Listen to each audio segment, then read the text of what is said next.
Hi, so last week Danny and I were invited to speak at the CIPD Organisation Development and Design Conference. So this is an annual conference where they invite speakers from academia, sort of leading professionals within organisations that are leading OD functions and change functions, and also external consultants like ourselves to sort of share best practice, case studies, latest research, and also how to address some of the major challenges that are facing us either now or in the future as well. So Danny and I were invited in to talk about decision making.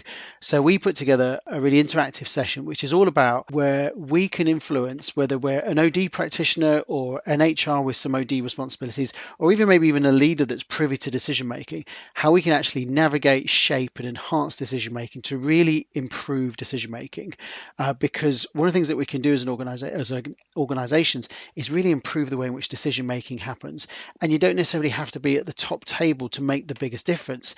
You just need to be able to influence it as well. So in this, we're going to share some strategies about how you can actually improve that process. And just a little bit of a bite-sized look in terms of what we covered in the session. So why did we talk about decision making as a key lever for organisation development, and why do we need to influence it? Well, Akdir and Altman came up with a great quote, which is decision making processes can be considered the gateway to change in organisations, and no change can occur without involving some sort of decision making, be it at the individual, group, or organisational level. So it really just shows if you're able to shape decisions, then change will happen much better as well. So sometimes the feedback is, well, hang on, we don't make many decisions, but sometimes it's important to remember that problem solving is also decision making. We're creating choices and going down particular pathways. So if we're really conscious and intentional in terms of the decision that we're making, then we can then start to influence it. Now, the state of decision making in our organizations is not a good one. Some really interesting research by McKinsey's found that 72% of senior leaders say bad strategic decisions are as frequent as good ones in their organizations. And there's lots of other research to back that up. Another reason why decision making in organizations is so challenging and so difficult and often flawed is that we're, for example, just as us as individuals, we're afflicted by over 186 different cognitive biases. So these things can be, confirmation bias or the planning fallacy or the recency effect. So a whole range of biases, even like group think as well, that really impact the quality of the decisions that we make. So it's really important that we're able to identify and mitigate the impacts of these cognitive biases. So just a little bit about setting the context. So we introduced a decision-making framework that we share with a lot of our clients because it's kind of really nice, tool to actually understand the decision-making process, particularly for sort of larger, more sort of strategic decisions as well. So a good decision-making process should follow something similar along to these lines as set out by Kahner. So a problem statement is identified, or a choice is decided, and so what we do then is we then start to create divergence. So we bring in lots of different perspectives and views and identify different data sources, because often the challenge is that the data that we often use to base our decisions is often quite limited. So a good exercise is to go out and find maybe marginalized voices, people that aren't necessarily heard around the senior table, to really bring in lots of different views. So it could be new insights or understanding what the impact are, or knowledge in the organization of previous choices that were made that didn't work out. The next bit is, so you collected all this information, is then you then as an organization or a team start to have to work through this. And this is often described in dialogic OD as the emergent zone, but you'll often, sort of probably the better name is groan zone. So that's where we're starting to, now we've got all these different perspectives, how do we work through it and start to sort it and prioritize it? And when you have lots of different perspectives and different ideologies in an organization, which you will do, how do we actually make sure that we can start to work through them and to come up with some options that we can really focus on? And then the final bit is convergence, where we actually start to make the decision. So we start to sort of actually evaluate the options that we've developed in the emergent zone. And with organizations, it's very difficult, particularly at a senior team, to actually get something called consensus, which is often how people describe what we ought to be achieving, because you can't get everyone to agree, but you can get people to consent. So it's where I can live with this. We can iterate it, we can review it, but I can live with this, even if I don't necessarily 100% agree with it. And that then becomes the solution. So unfortunately, most organizations, what happens is because a lot of organizations have a bias for action, so we want to make our decisions quickly. So we don't go through this whole process. We use a limited number of people in the decision-making process. We use a limited amount of data, and the drive for speed and action obviously wins the day. And so we just make these very limited decisions that don't necessarily make the impact that we want them to. So during the session, we shared a whole range of tools just to get you sort of thinking about. And so the tools that we've shared are dialogical tools. There's lots of other tools you can use for actual analysis, but these are tools to help you have more informed conversations when you're actually working through the decision. So this one is a decision-making dial. So Paul Nutt did a 25-year study of strategic decision making, and he found that one of the biggest predictors of an effective decision is when people actually decide how they're going to decide up front. So this is a tool for actually being explicit about how we're going to choose. So some of these different methods could be mandate and inform, could be we're going to consult with you and then we're going to decide ourselves. It could be manager led. It could be co-create, where it's through discussion between the leadership and the teams, or it could be self-determined, where responsibility and autonomy is actually delegated out to the front line or to people in the organization.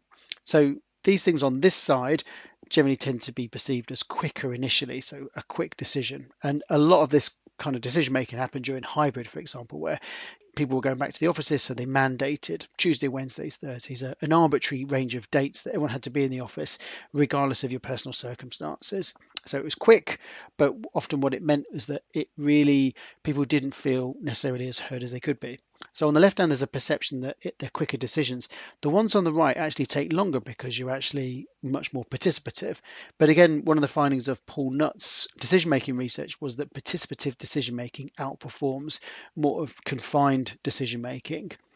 So although there is the illusion of speed on the left-hand side here, what happens is that because you don't work with people to get their perspective and they understand the rationale and they feel that they've been included in the process, you then have to deal with their potential pushback later on in the decision-making process. And that's often where things start to fail. So the illusion of speed often means that we choose the wrong way. The next thing that you can do to break sort of divergent is to think about, what do you do in that divergent zone? So really, one of the things you can do to support decision-making organizations is to generate a really diverse range of ideas and perspectives for us to think about. So we can make sure we're inviting marginalized voices in, we ensure that opening communication happens, we're really inviting people to be creative and to sort of develop options and take a little bit of risk in terms of the options they predict, and also to make sure that we're bringing in multiple data sources. So again, the world of data that often senior leaders are making can be often quite limited, could be contaminated data, or just look at it from a certain perspective. And a tool that we really like to use, that we use really regularly, is something called Spiral Journal. It comes from Liberating Structures. And this is a tool basically where you bring people into a room, you don't necessarily have to brief them, and you give them one question for 1 minute. So they'll take question one here, they'll have some time to themselves to develop an answer. You give a minute to each of these questions, and then you get them to share them in small groups, and then you bring them into the large group as well. And what it does is it really invites people to speak, and it's not dominated by the typical voices or the most senior person. And that really invites, depending on the types of questions that you ask in this exercise, but it really invites lots of different perspectives, and it's just a proven way of working for us. We're then talking about the emergent zone. We talked about the grown zone here. So this is where you're really starting to analyze and evaluate and refine all the ideas that have been developed in the divergent zone. So then it's where you start to manage that sort of productive conflict where there are differences of opinion, where you're really kind of facilitating dialogue to make sure that people can to talk about the challenge and the difficulties and the pros and cons of things. And often with high stakes decisions, there is emotion in these things. So what this does, it's really important to sort of make sure that emotion is seen as a data point that we absolutely refer to, but to make sure we're still rational and we're still looking at the pros and the cons of things and the implicative effect, not just now, but in the future as well. So this is where we start to develop options. And again, Paul Nutt has really found that a lot of strategic decisions are actually binary choices. Are we going to do it or not? And as a result, 50% of strategic decisions fail. And so if you actually just add one extra option, that reduces that failure rate down to just above 30%. So it does make a huge difference. So a tool that we use quite regularly is something called polarity management. And this is influenced by Barry Johnson, did a brilliant piece of work, and you can become accredited in his work and read his book. And so this is about the fact that many times decisions are not problems to be solved, they're actually dilemmas to be managed. So if I give you an example, that will illustrate the point. So here we've got kind of short term, long term. So if you overly emphasize on the short term, it'll come at the expense of the long term. And if you overemphasize the long term, then there is no short term. So it's really about how can we have an informed discussion about how to balance these two things. Fortunately, what often happens in organizations is things then descend into it's either long term or short term. And so it's like, where do we sit along that continuum? Other things that you'll often find in organizations that cause tension is the need for speed versus precision. So we work with tech companies, they're trying to get to market as quickly as possible. It's all about speed, but there has to be absolute precision in the way in which the code is designed. How do we balance those two things out?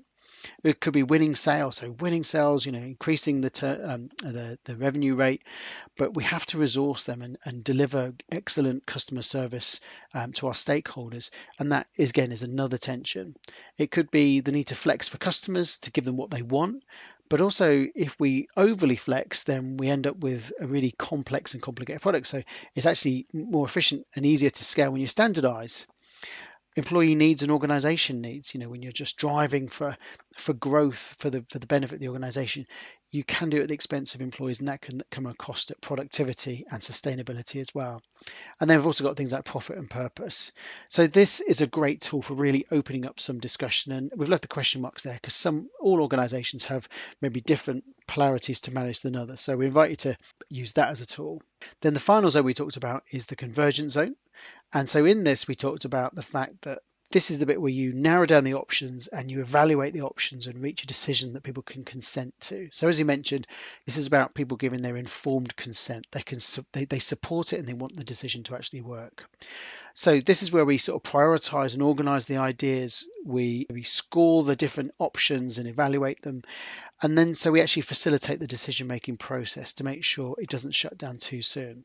One of the things that you find a lot in organizations is that they do something called satisfice. And that's where we go for the least worst option. And so what it often means is that we don't go for the optimal solution or something that takes a little bit of risk. It's like the least worst thing. And so the evidence-based approach there is where you actually evaluate against the criteria. So when you're making a decision, one of the things that you do is you set the criteria upon which you'll evaluate each of the options, and that can really help you come to some kind of objective criteria to help you make the decision. And then the final thing is our sort of tool that we shared, and this is a brilliant dialogical tool. So when you have people around the table and they're making the choice, you really want to hear where people sit. But often these things are presented of a yes, no. Do you agree with this decision or don't you? And this kind of binary choice brings group dynamics into play. So if it's the CEO's idea, be a brave person that maybe didn't care for their career too much that they said no. That's why you're more likely to see something get yes. And if we look around our organizations, we'll often see decisions that really were flawed because maybe we supported it when we knew we shouldn't have done. So the spectrum of support, what it does is it gives you a richer palette of different choices, so you can articulate where you are in relation to the choices that you're making. So you can say things like, I need to know more before I can go ahead with it. I'm not all in, but I don't want to stop it. Not ideal, but it's fit for purpose. So it's really, you can then start to develop the solutions to make sure that it really is suitable for everyone. You can modify, and then you can then start to think about how you can make it a option that everyone can support and move forward with as well. So we then basically opened it up to the floor, and we let everyone in the room think about how OD&D can have the most positive impact on how people make decisions in organizations. And we had a really, really great discussion and really great ideas. And there's a real kind of resonance in terms of it's not part of necessarily of my job description, but I have a responsibility to the organization, and I can see all these different things that I can potentially improve just to see how decisions are actually made and to play a part in actually shaping it. So that was our challenge to the OD profession. Let us know how you get on with the tools. If you have any other tools that you think would be great to influence decision making in organizations, then be really happy to see it. If you like this video, Danny and I are putting videos out very regularly, so subscribe to the channel and hit the bell and you'll be notified about when our next video comes out. So thanks so much.